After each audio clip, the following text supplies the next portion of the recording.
ഈശോമിശിഹായിൽ ഏറ്റവും പ്രിയപ്പെട്ട ദൈവമക്കളെ, വളരെ സന്തോഷപൂർവ്വം ഇന്നത്തെ വലിയ ശുശ്രൂഷയിലേക്ക് നിങ്ങളെ സ്വാഗതം ചെയ്യുന്നു. തിരുവചനം നമുക്ക് കേട്ടുകൊണ്ട് നമുക്ക് ദൈവത്തിൻ്റെ വലിയ കൃപ ഇന്ന് അനുഭവിക്കാം. ജോഷുവ പ്രവാചകൻ്റെ പുസ്തകം 7-ാം അധ്യായം 10 മുതൽ 15 വരെയുള്ള തിരുവചനങ്ങൾ. കർത്താവ് ജോഷുവയോട് അരുളി ചെയ്തു, എഴുന്നേൽക്കുക, നീ എന്തിനിങ്ങനെ സാഷ്ടാംഗം വീണ് കിടക്കുന്നു? ഇസ്രായേൽ പാപം ചെയ്തിരിക്കുന്നു, എൻ്റെ കൽപ്പന അവർ ലംഘിച്ചിരിക്കുന്നു. നിഷിദ്ധ വസ്തുക്കളിൽ ചിലത് അവർ കൈവശപ്പെടുത്തി അവ അവരുടെ സാധനങ്ങളോട് കൂടെ വച്ചിട്ട് വ്യാജം പറയുകയും ചെയ്തിരിക്കുന്നു.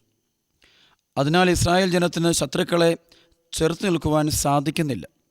അവരുടെ മുമ്പിൽ തോറ്റു പിന്മാറുന്നു. എന്തെന്നാൽ അവർ നശിപ്പിക്കപ്പെടാനുള്ള ഒരു വസ്തുവായി തീർന്നിരിക്കുന്നു. നിങ്ങളെടുത്ത നിഷിദ്ധ വസ്തുക്കൾ നശിപ്പിക്കുന്നില്ലെങ്കിൽ ഞാനിനി നിങ്ങളോട് കൂടെ ഉണ്ടായിരിക്കുകയില്ല. നീ എഴുന്നേറ്റ് ജനത്തെ ശുദ്ധീകരിക്കുക. നാളത്തേക്ക് തങ്ങളെ തന്നെ ശുദ്ധീകരിക്കാൻ അവരോട് പറയുക. ഇസ്രായേലിൻ്റെ ദൈവമായ കർത്താവ് അരുളി ചെയ്യുന്നു, ഇസ്രായേലെ, നിഷിദ്ധ വസ്തുക്കൾ നിങ്ങളുടെ ഇടയിലുണ്ട്. അതെടുത്ത് മാറ്റുന്നതുവരെ നിങ്ങളുടെ ശത്രുക്കളെ നേരിടുവാൻ നിങ്ങൾക്ക് സാധിക്കുകയില്ല. പ്രഭാതത്തിൽ ഗോത്രം ഗോത്രമായി നിങ്ങൾ വരണം. കർത്താവ് ചൂണ്ടിക്കാണിക്കുന്ന ഗോത്രം ഓരോ കുലമായും കുലം കുടുംബക്രമത്തിലും അടുത്തു വരണം. കർത്താവ് വീണ്ടും ചൂണ്ടിക്കാണിക്കുന്ന കുടുംബത്തിൽ നിന്ന് ഓരോരുത്തരായി മുന്നോട്ട് വരണം. നിഷിദ്ധ വസ്തുക്കളോടുകൂടി പിടിക്കപ്പെടുന്നവനെ അവൻ്റെ സകല വസ്തുക്കളോടും കൂടെ അഗ്നിക്ക് ഇരയാക്കണം.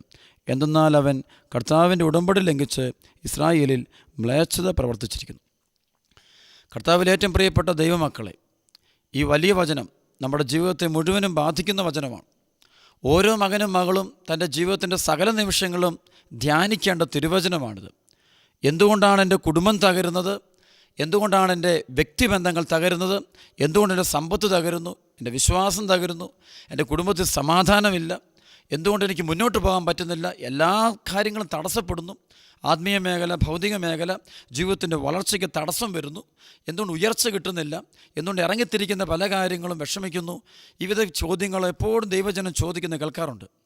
പക്ഷെ ഇതിനുള്ള ഈ വലിയൊരു ഉത്തരമാണ് ഈ തിരുവചനം നമുക്ക് തരിക. അതായത് ഇസ്രായേലിൽ സംഭവിച്ച വലിയൊരു സംഭവമാണിത്. ഇസ്രായേൽ ജനം ഈജിപ്തിൻ്റെ അടിമത്തത്തിൽ നിന്ന് ദൈവത്തിൻ്റെ വലിയ കരത്താൽ രക്ഷിക്കപ്പെട്ട് മരുഭൂമിയിലൂടെ 40 വർഷം നടന്ന് അവർ കാനാൻ ദേശത്തെത്തുകയാണ്. കാനാൻ ദേശത്തുള്ള ഓരോ രാജ്യങ്ങളും ദൈവത്തിൻ്റെ നിയമവും ദൈവത്തിൻ്റെ കൽപ്പന അനുസരിച്ച്, ദൈവത്തിൻ്റെ നിർദ്ദേശമനുസരിച്ച് ഇസ്രായേൽക്കാരത് സ്വന്തമാക്കിക്കൊണ്ടിരിക്കുകയാണ്. അങ്ങനെ സ്വന്തമാക്കിക്കൊണ്ടിരിക്കുമ്പോൾ അവരോട് ദൈവം ആവശ്യപ്പെട്ടിട്ടാണ് ആയി എന്നൊരു പട്ടണം സ്വന്തമാക്കാനായിട്ട് ഇവർ പോകുക. ജോഷുവയുടെ വലിയ നേതൃത്വത്തിൽ ഇസ്രായേൽ സമൂഹം യുദ്ധത്തിനായിട്ട് പോകുന്നു. പക്ഷേ പരാജയപ്പെടുന്ന മാത്രമല്ല, നിരവധി നഷ്ടങ്ങൾ അനുഭവിക്കേണ്ടി വരികയാണ്. ആ നഷ്ടത്തോടു കൂടി ഇവർ തിരിച്ചെത്തുമ്പോൾ എല്ലാവരും അസ്വസ്ഥരാകുന്നു. ജോഷുവ ഉൾപ്പെടെ എല്ലാവരും അസ്വസ്ഥരാകണം. ജോഷുവ വന്നിട്ട് കർത്താവിൻ്റെ സാക്ഷ്യപേടകത്തിൻ്റെ മുമ്പിൽ കമന്ന് കിടന്നുകൊണ്ട് കരഞ്ഞ് നിലവിളിച്ച് പ്രാർത്ഥിക്കുന്നുണ്ട്, ദൈവമേ, എന്തിനാണ് ഈജിപ്തിൻ്റെ അടിമത്തത്തിൽ ഞങ്ങളെ ഈ കാനാൻ ദേശത്തേക്ക് എത്തിച്ചത്? ഞങ്ങൾ നശിപ്പിച്ച് കളയാൻ വേണ്ടിയാണ്, ഇല്ലാതാക്കാൻ വേണ്ടിയാണോ? അങ്ങയുടെ സ്വന്തം ജനത്തെ, അങ്ങ് തിരഞ്ഞെടുത്ത ജനത്തെ അങ്ങ് ഉപേക്ഷിക്കാൻ വേണ്ടിയാണ് കൊണ്ടുവന്നിരിക്കുന്നത്? എന്തുകൊണ്ടാണ് ഈ അനർത്ഥം ഞങ്ങൾക്ക് സംഭവിച്ചിരിക്കുന്നത്? എന്തുകൊണ്ടാണ് ഞങ്ങൾക്ക് ഇപ്രാവശ്യം പരാജയം വരാൻ കാരണമെന്ന് ചോദിക്കുമ്പോൾ അവിടെ ചെന്ന് ദൈവമായ കർത്താവ് ജോഷുവയോട് പറയുക, നീ എഴുന്നേൽക്കുക, നീ എന്തിനിങ്ങനെ സാഷ്ടാംഗം വീണ് കിടക്കുന്നു? എന്നാൽ ഇസ്രായേൽ പാപം ചെയ്തിരിക്കുന്നു. പാപം എന്താണെന്ന് വെച്ച് കഴിഞ്ഞാൽ പിന്നീട് തിരുവചനം ചരിത്രം പഠിക്കുമ്പോൾ നമുക്കറിയാൻ പറ്റും. സംഭവിച്ചത് ഇവരുടെ കൂട്ടത്തിലുള്ള ആഖാൻ എന്നൊരു വ്യക്തി അതൊരു ഗൗരവമേറിയ പാപമാണ്. കാരണം ഇതിന് തൊട്ട് മുമ്പ്, ഈ ദേശം സ്വന്തമാക്കും തൊട്ട് മുമ്പ് ഇസ്രായേൽക്കാർ അവർ സ്വന്തമാക്കിയത് ജെറീക്കോ നഗരമാണ്. ജെറീക്കോ ദേശം അവർ കൈവശമാക്കി കഴിഞ്ഞപ്പോൾ ദൈവം പറഞ്ഞു, ഒരു കാരണവശാലും ഒരു സാധനങ്ങളും ആ സ്ഥലത്ത് നിന്ന് എടുത്തുകൂടാ. പലവിധ കാരണം കൊണ്ടുണ്ട് അതിന് പിന്നിൽ, പലവിധ കാരണങ്ങളുള്ളതുകൊണ്ട് ദൈവം പറഞ്ഞു, ഒരു കാരണവശാലും നിങ്ങൾ അവിടെ നിന്നും ഒരു സാധനം പോലും എടുക്കാൻ പാടില്ല. പല ദൈവങ്ങളുടെയും വിഗ്രഹങ്ങൾ, പല ദേവന്മാരുടെയും വിഗ്രഹങ്ങൾ, മറ്റു പല സാധനങ്ങൾ, സാമഗ്രികൾ, വസ്തുക്കൾ യാതൊന്നും നിങ്ങൾ എടുക്കാൻ പാടില്ല. നിങ്ങളുടെ കൈവശം അശുദ്ധമായത് യാതൊന്നും ഉണ്ടായിരിക്കാൻ പാടില്ല എന്ന് കർശനമായിട്ട് ദൈവം പറഞ്ഞു. പക്ഷേ ആഖാൻ എന്നൊരു വ്യക്തി ആ ജെറിക്കോയിൽ ഇറങ്ങിപ്പോരുമ്പോൾ അവിടെ ഒരു വസ്തു കണ്ടിട്ട് അവനതിനോട് താല്പര്യം തോന്നിട്ട് ദൈവിക നിയമം ലംഘിച്ചുകൊണ്ട് അത് കൈക്കലാക്കുകയും തൻ്റെ വീടിൻ്റെ, താൻ താമസിക്കുന്ന കൂടാരത്തിൻ്റെ അടിയിൽ ഇവന് കുഴിച്ചിടുകയും ചെയ്തിട്ട് അതിന് മുകളിൽ കിടന്ന് ഉറങ്ങുകയാണ് ചെയ്തത്. പക്ഷേ ഈ ഒരു തിന്മയുള്ളിൽ നിൽക്കുന്നത് കൊണ്ട് അവരുടെ ഉള്ളിൽ തിന്മ നിൽക്കുന്നതുകൊണ്ട് ഇസ്രായേൽക്കാർ ആ യുദ്ധത്തിൽ വെച്ച് തോൽക്കുകയാണ്. കാരണം ദൈവസാന്നിധ്യം അനുഭവിക്കാൻ പറ്റില്ല.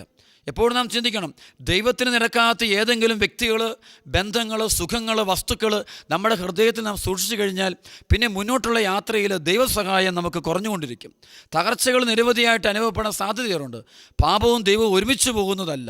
പാപത്തെ വെറുക്കുകയും പാപിയെ സ്നേഹിക്കുകയും ചെയ്യുന്ന ദൈവമാണ് നമ്മുടെ ദൈവം. അതുകൊണ്ട് നമ്മുടെ ഹൃദയം നാം സൂക്ഷിക്കേണ്ടത് ഒരിക്കലും ദൈവത്തിന് നിരക്കാത്ത എന്തെങ്കിലും ഉള്ളിൽ സൂക്ഷിച്ചു കഴിഞ്ഞാൽ അവിടെയാണ് തകർച്ചകളുണ്ടാകുന്നത്. നമ്മുടെ വിശ്വാസത്തിൻ്റെ മുഴുവൻ മേഖലയും നമ്മൾ സൂക്ഷ്മമായിട്ട് നമ്മൾ പരിശോധിക്കേണ്ടതാണ്. കാരണം ദൈവത്തിന് ഇഷ്ടമില്ലാത്ത, ദൈവവചന വിരുദ്ധമായത് എന്തെങ്കിലും ഹൃദയത്തിൽ സൂക്ഷിച്ചു വെച്ചുകൊണ്ട് ദൈവാനുഭവം സ്വന്തമാക്കാൻ സാധിക്കുമെന്ന് കരുതുന്നത് വളരെയധികം പ്രയാസകരമാണ്. ഈശോ തന്നെ പറയുന്നുണ്ട്, ദൈവത്തെയും മാമോനെയും ഒരുമിച്ച് സേവിക്കുക സാധ്യമല്ല, ഇതൊരുമിച്ച് പോകുന്നതല്ല. ഇന്നത്തെ അനേക മക്കളുടെ ശ്രമമുണ്ട് പ്രാർത്ഥനയിലൂടെയും പരിത്യാഗങ്ങളുടെയും ദൈവത്തെ പ്രസാദിപ്പിക്കാൻ നോക്കുക. പക്ഷേ പലപ്പോഴും ജീവിതത്തിൽ, ഹൃദയത്തിൽ ആന്തരികമായ മാനസാന്തരം, ചില പാപത്തോട് വിട പറയാതെ അതിനെ മുറുകെ പിടിക്കുക, കുടുംബത്തിലെ ചില വഴക്കുകൾ, ചില ബഹളങ്ങൾ, കോപം, ധനാസക്തി, ദ്രവ്യാസക്തി, ജഡികാസക്തികൾ, മദ്യാസക്തികൾ, പുകവലിയോടുള്ള താല്പര്യങ്ങൾ, ചിലപ്പോൾ വൈരാഗ്യം, ചിലത് നേടിയെടുക്കാനുള്ള പിടിവാശി, ഇതൊക്കെ ഉള്ളിൽ വെക്കുമ്പോൾ ഒരുവനെ നഷ്ടപ്പെടുന്നത് ദൈവത്തിൻ്റെ പ്രവർത്തനം. അത് ആ വ്യക്തിയെ മാത്രമല്ല, ആ വ്യക്തിയുമായി ബന്ധപ്പെടുന്ന മുഴുവൻ ആളുകളെയും ബാധിക്കുകയാണ്, ആ കുടുംബത്തെ ബാധിക്കുകയാണ്. ഇസ്രായേൽ ആഖാൻ എന്ന് പറയുന്ന ഒരുവൻ ഈ ഗൗരവമേറിയ തെറ്റ് ചെയ്യുമ്പോൾ ഇത് ബാധിക്കുന്ന ഇസ്രായേൽക്കാരെ മുഴുവന്, ഇസ്രായേൽക്കാർ 12 ഗോത്രങ്ങളെയും ജോഷുവയെ ഉൾപ്പെടെ ഇത് ബാധിക്കുന്നത് കാണാൻ പറ്റും. തിന്മയുടെ സ്വാധീനം അത്ര ഭയങ്കരമാണെന്നുള്ള കാര്യം തിരിച്ചറിയണം. നമ്മിൽ പലരും ദൈവത്തിന് നിരക്കാത്ത പ്രവൃത്തികൾ ചെയ്യുമ്പോൾ, പാപത്തോട് കൂട്ടുചേർന്ന് ജീവിക്കുമ്പോൾ, പാപത്തിൻ്റെ ചില വ്യക്തികളോട് കൂട്ടുചേർന്നിരിക്കുമ്പോൾ, പോകാൻ പാടില്ലാത്ത ചിലയിടത്ത് പോകുമ്പോൾ, ചില കാര്യങ്ങൾ ചെയ്യുമ്പോൾ ഓർമ്മിച്ചോളും, ദൈവകൽപ്പനകൾ, ദൈവിക നിയമങ്ങൾ ഹൃദയത്തിൽ നിന്ന് എടുത്തു കളഞ്ഞിട്ട് സമാധാനം കിട്ടും, സ്വസ്ഥത കിട്ടും എന്ന് ഒരിക്കലും നമ്മൾ കരുതരുത്. അവിടെ സ്വസ്ഥത കിട്ടത്തില്ല. ഉള്ള സമാധാനം കൂടെ നമുക്ക് നഷ്ടപ്പെടുക, ഉള്ള സന്തോഷം കൂടെ നഷ്ടപ്പെടുക, ഉള്ള കൃപാവരം നമുക്ക് നഷ്ടപ്പെടുക. നമ്മുടെ ജീവിതത്തിൻ്റെ വളർച്ചയെ അത് ശരിയായിട്ട് ബാധിക്കുന്ന കാണാൻ പറ്റും. ചില യുവാക്കൾ, യുവതികളൊക്കെ അവർ ചെറുപ്പത്തിലൊക്കെ വളർന്നു വരുമ്പോൾ എന്തോരം നല്ല രീതിയിലാണ് വളർന്നു വരുന്നത്. അതുങ്ങളുടെ പ്രാർത്ഥനകൾ, അതുങ്ങളുടെ സ്നേഹം നിറഞ്ഞ ജീവിതങ്ങൾ, അല്ലെങ്കിൽ നല്ല ബഹുമാനം, നല്ല ആദരവ്. പക്ഷേ ഒരു ഘട്ടത്തിൽ ചിലർ മാറ്റങ്ങളുണ്ടാകുന്ന കാണാൻ പറ്റും.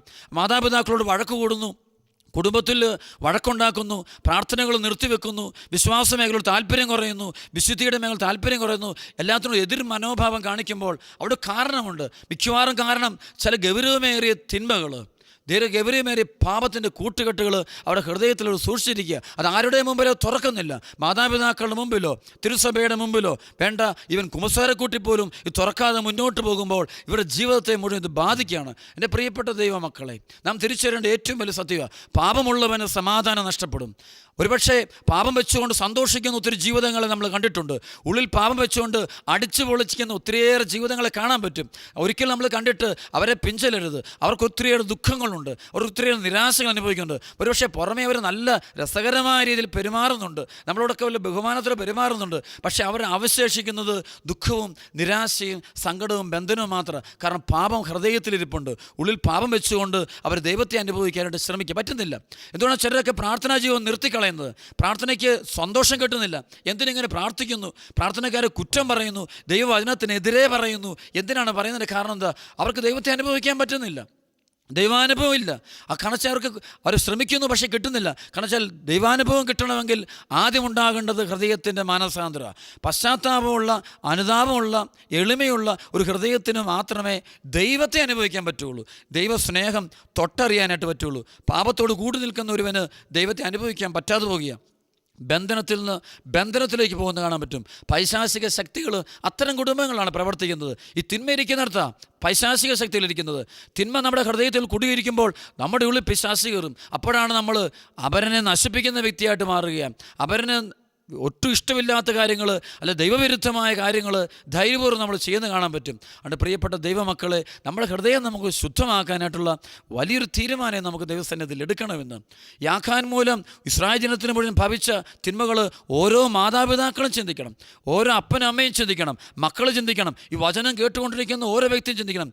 ദൈവകൽപ്പനയ്ക്ക് വിരുദ്ധമായത് എൻ്റെ ഉള്ളിലുള്ളതുകൊണ്ടാണ് എൻ്റെ കുടുംബത്തിൽ വിഷമങ്ങളും ബുദ്ധിമുട്ടുകളും കടന്നു വരുന്നത്, പല തകർച്ചകളും കടന്നു വരുന്നത്, വളർച്ചയ്ക്ക് തടസ്സം വരുന്നത് അതുകൊണ്ടാണ്. തിരിച്ചറിയണം. ഈ കേട്ടുകൊണ്ടിരിക്കുന്ന ഓരോ വ്യക്തിയും തൻ്റെ ഹൃദയത്തിൽ ദൈവവചനം അനുസരിച്ചുള്ള തീരുമാനമെടുക്കണം.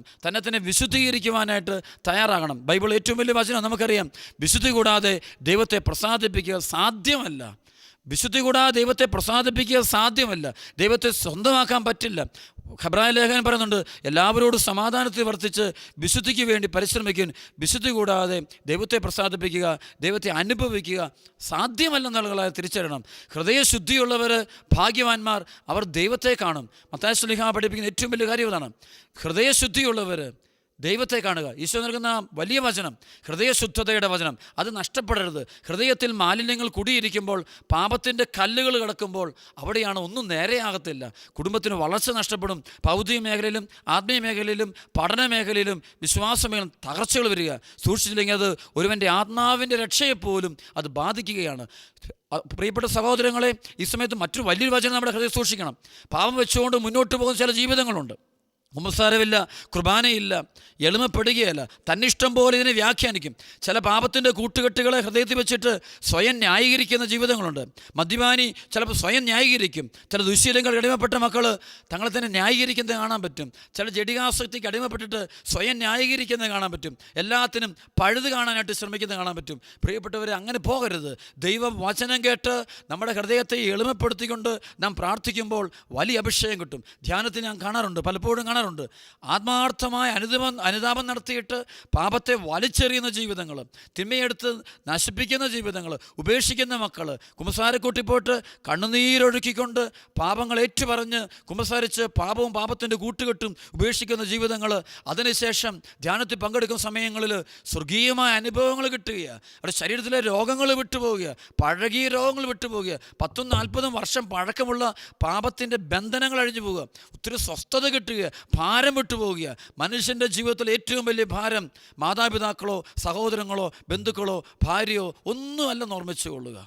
ഏറ്റവും വലിയ ഭാരം ദൈവവിരുദ്ധമായ പ്രവർത്തികൾ, പാപപ്രവർത്തികൾ, അശുദ്ധിയുടെ പ്രവർത്തികൾ നിൻ്റെ ഹൃദയത്തിൽ, നിൻ്റെ ശരീരത്തിൽ, നിൻ്റെ മനസ്സിൽ കുടിയിരിക്കുന്നതാണ് ഏറ്റവും വലിയ ഭാരമെന്ന് തിരിച്ചറിയുക. അതുകൊണ്ട് ഇന്ന് ഈ തിരുവചനം കേൾക്കുന്ന നിൻ്റെ ജീവിതത്തിൻ്റെ ഭാരം മാറണമെങ്കിൽ, പ്രശ്നങ്ങൾ മാറണമെങ്കിൽ ആദ്യം ദൈവവചന വിരുദ്ധമായതെല്ലാം എടുത്ത് നീ കളയുക.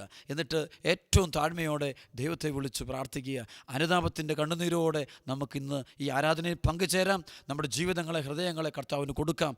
അങ്ങനെ അപകടങ്ങളിൽ നിന്ന്, അനർത്ഥങ്ങളിൽ നിന്ന് നമുക്ക് നമ്മളെയും നമ്മുടെ കുടുംബത്തെയും രക്ഷിക്കാം.